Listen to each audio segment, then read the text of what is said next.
अगर मैं बात करूं बच्चों कंडक्टर की, कंडक्टर दो तरह के होते हैं। एक होता है ओमिक कंडक्टर, ओमिक कंडक्टर। दूसरा होता है non ohmic conductor, non ohmic conductor. Ohmic conductor भाई नाम से साबित है जो ओम्स लॉ फॉलो कर रहे हो, नॉन ओमिक जो ओम्स लॉ नहीं फॉलो कर। अब जरा एग्जांपल, ओमिक कंडक्टर का जो ग्राफ होगा बेटा, पहले एक एग्जांपल देख लेते हैं। एग्जांपल एग्जांपल एग्जांपल मैं बोल सकता हूं मेटेलिक वायर, मेटेलिक वायर। इसका एग्जांपल क्या होगा? नॉन ओमिक के एग्जांपल्स क्या क्या होंगे? Semi conductor, semi conductor. अब मैंने सेमी कंडक्टर लिख दिया है, तो सेमी कंडक्टर का मतलब समझ रहे हो? सेमी कंडक्टर से बने हुए जितने भी डिवाइस है सबके सब नॉन ओमिक। सेमी कंडक्टर से बने हुए जितने भी डिवाइस होंगे सबके सब नॉन ओमिक। तो इससे बना हुआ डिवाइस क्या है? डायोड। इससे बना हुआ डिवाइस क्या है? ट्रायोड। इससे बना हुआ डिवाइस क्या है? और क्या है? Transistor, transistor. और मैं कुछ अलग डिवाइस के नाम लूं, और कोई अलग डिवाइस के नाम लूं, जैसे vacuum tube. Vacuum tube, vacuum tube क्या है? Non ohmic.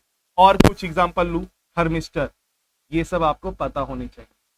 ये सब कैसे डिवाइस है बच्चों? Non ohmic. मेटेलिक कंडक्टर्स जितने होते हैं या मेटल के वायर जितने होते हैं वो सब होते हैं ओमिक। अब इसमें पक्का क्वेश्चन घुमा फिरा के कई तरह से पूछते हैं। कैसे क्वेश्चन आते हैं जरा देखो। जैसे अभी आपके सामने बोर्ड में क्वेश्चन था कि ग्राफ आपको दे दिया गया, ग्राफ आपको दे दिया गया कुछ इस तरह का वी आई, और आपसे बोला गया कि ये किसका ग्राफ है। तो ये सबको पता है ये वो ग्राफ है, उस कंडक्टर का ग्राफ है जो ओम्स लॉ को फॉलो कर रहा है, उस कंडक्टर का ग्राफ है जो ओम्स लॉ फॉलो कर रहा है, मतलब मेटल का। मतलब आप कह सकते हो ये किसी मेटल का, किसी कंडक्टर का ग्राफ है, मेटल या किसी भी कंडक्टर का ग्राफ है। अगर नॉन ओमिक की हम बात करें तो नॉन ओमिक का ग्राफ कैसे बनेगा? नॉन ओमिक का ग्राफ कैसे बनेगा? इसका ग्राफ स्टूडेंट्स कुछ इस तरह बनता है, इसका ग्राफ कुछ इस तरह बनता है। वेरिएबल होता है, मैं इसे v ले लूं, इसे i ले लूं, तो इसका ग्राफ कुछ वेरिएबल टाइप का बनेगा, मतलब स्ट्रेट नहीं होगा, ओम्स लॉ फॉलो नहीं करेगा, नाम ही है ओम्स लॉ। इतनी बात बोलो समझ में आई? इसी में एक चीज और जोड़ू, इसी में एक चीज और जोड़ू। अगर मैं आपसे पूछूं, अगर मैं आपसे पूछूं आपके पास ग्राफ है आई वी का, और इसमें मैंने दो स्लोप बना दिए ए और बी। आपसे मेरा क्वेश्चन है resistance A is greater than resistance B है, या resistance B is greater than resistance A है? जल्दी से आंसर कमेंट कीजिए, जल्दी से आंसर कमेंट कीजिए, फिर देखते हैं। इसमें मैं थोड़ा सा और एक्सप्लेन करूंगा। आपके पास दो डिफरेंट कंडक्टर आपके ग्राफ है, कर्व है, ग्राफ आपका आई वी में है। मेरा क्वेश्चन ये है कि which has a large resistance, A1 और B1, which one is true? True. अच्छा, अगर मैं यही क्वेश्चन इस तरह पूछता आप सबसे, V I and two curve are like that, A and B, then which one has more resistance? Then which one has more resistance? अगर कभी भी ऐसा क्वेश्चन आता है तो क्या देखोगे? जिसका स्लोप ज्यादा होगा उसका रेजिस्टेंस ज्यादा।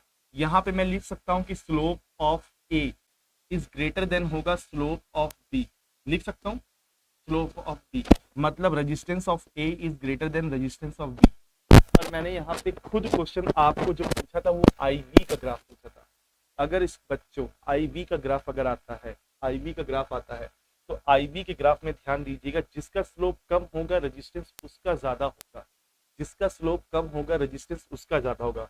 मतलब यहाँ पे स्लोप बी का कम है स्लोप ऑफ ए से, तो यहाँ पे आप लिखोगे resistance of B is greater than resistance of A, मतलब सेकंड वन इज ट्रू होगा।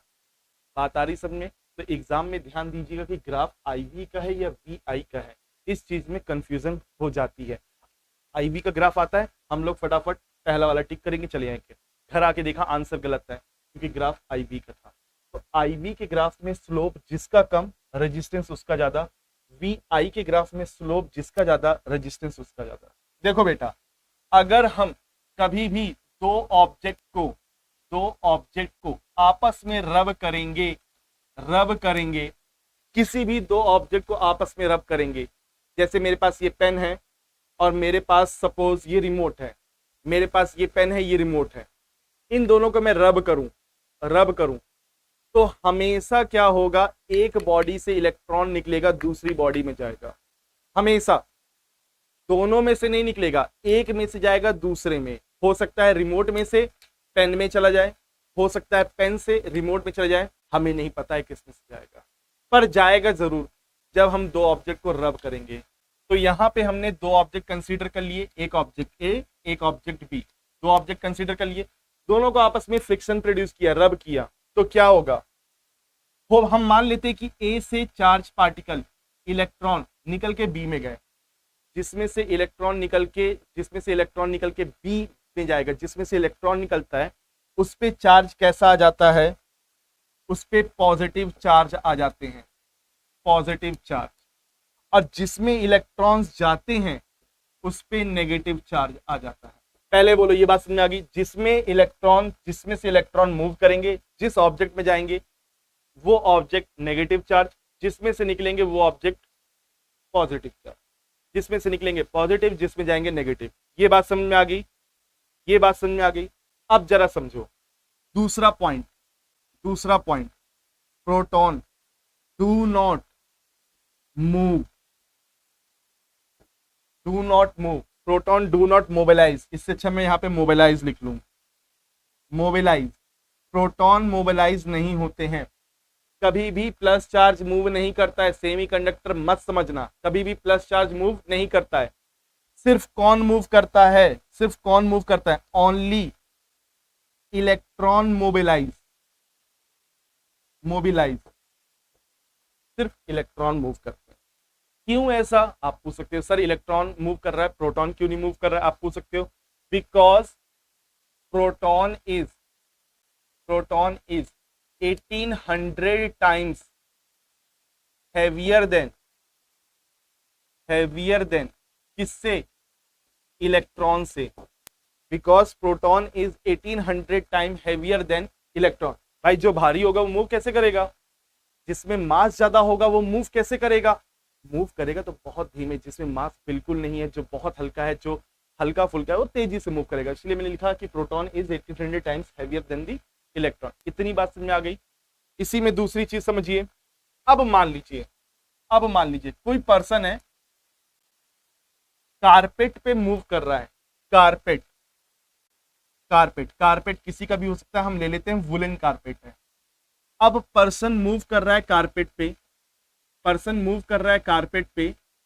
कारपेट पे मूव करेगा तो उसके जो फुट हैं वो कारपेट से फ्रिक्शन प्रोड्यूस कर रहे हैं, घिस रहे हैं, फ्रिक्शन प्रोड्यूस कर रहे हैं, जिससे हम मान लेते हैं कि ये जो पर्सन है ये कैसा चार्ज हो गया, नेगेटिव चार्ज हो गया, पर्सन कैसा चार्ज हो गया, नेगेटिव। अब इसके सामने एक डोर है,